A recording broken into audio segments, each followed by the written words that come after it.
عليكم ورحمة الله وبركاته. ازيكم حبايبي من مطبخ بيت العيلة؟ النهاردة اوريكم طريقة تخليل الزيتون ازاي، وطريقته سهلة جدا. وللبنات اللي هم مش بيعرفوا ازاي يفتحوا الزيتون انا هوريهم طريقة سهلة جدا لفتحها. انا باخد الزيتونية كده من عند الراس، افتحها نصين، وبرضو العكس من الناحية التانية بفتحها كده 4 تنصاص كده، بس برضو ما بقطعهاش، يعني تبقى سليمة زي ما هي. طبعا الزيتون احنا عارفين ان هو بيبقى مر طبعا، فبنحط مثلا 3 او 4 ايام كده في المية منقوع عشان خاطر ينزل المرار اللي فيه طبعا قبل التخليل. حضرتك مش عايزة تعملي الطريقة دي وتخليها على طول برضو كويس، بس هتسيبيه برضو فترة يخلل براحته يعني. تمام زي كده.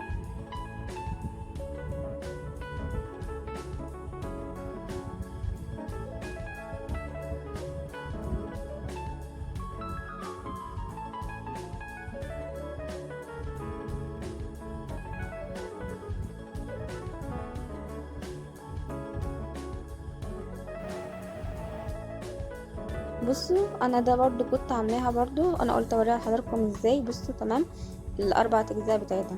دلوقتي انا معايا بقى البرطمانات بتاعتي هحط فيها الحاجه دي. برطمانات انا كنت بتاعت مربى وعسل، غسلتها ونضفتها وشلتها عندي للمخللات، بتبقى جميله جدا ازاز طبعا.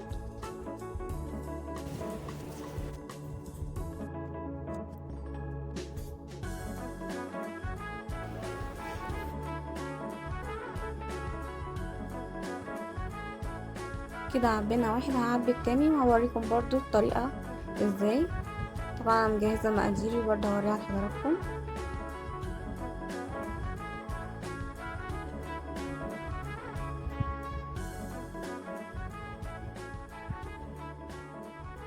تمام كده انا خلصت، مليت البرطمانين. طبعا لو معاكي برضو فط كمية الحاجة تقدري برضو لو عندك برطمان تاني تكملي. معايا هنا نص كيلو عصر ليمون على كيلو وربع زيتون. طبعا كل ما بتكتري الكمية كل ما بتزودي طبعا عصير الليمون. طبعا انا ما ضربتوش في الخلاط، انا بس حبيت اوريكم ازاي بعصره قدام حضراتكم كده، يا اما بالعصارة بتاعة الليمون يا اما بايد حضرتك.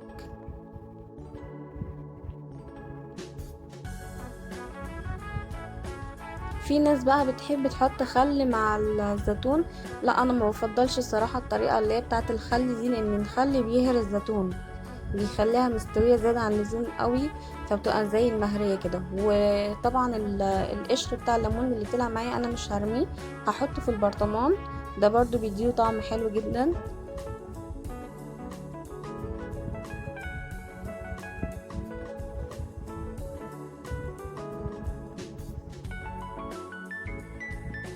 دلوقتي بقى هنزل بالليمون العصير بتاعي على البرطمانين.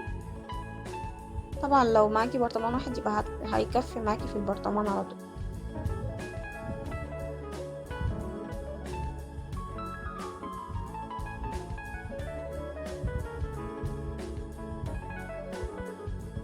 وده فلفل احمر، انا جايبه شطه، اللي مش حابه شطه ممكن تجيبه بارد خالص، برضو بيدي ريحه وطعم جميله جدا. طبعا تقدري برضو تحطي شطه ناشفه لو حضرتك مش حابه الفلفل الاحمر.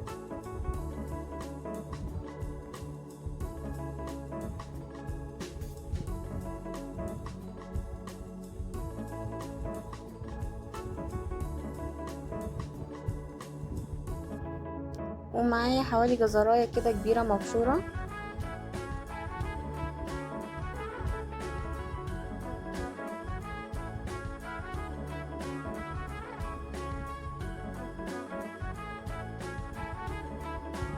وحبه البركه دي يا جماعه يعني حسب الرغبه، مش شرط اساسي في الزيتون، بس انا الصراحه بحبها. يعني انتوا عارفين طبعا حبه البركه كمكون جميل ازاي وليه فايده جامده.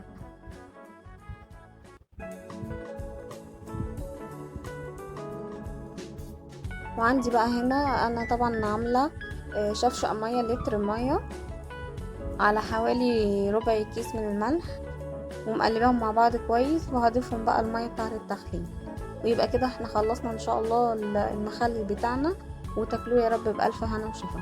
وما تنسوش يا جماعه لو اول مره بتتفرجوا على الفيديو لايك وشير وتفعيل الجرس.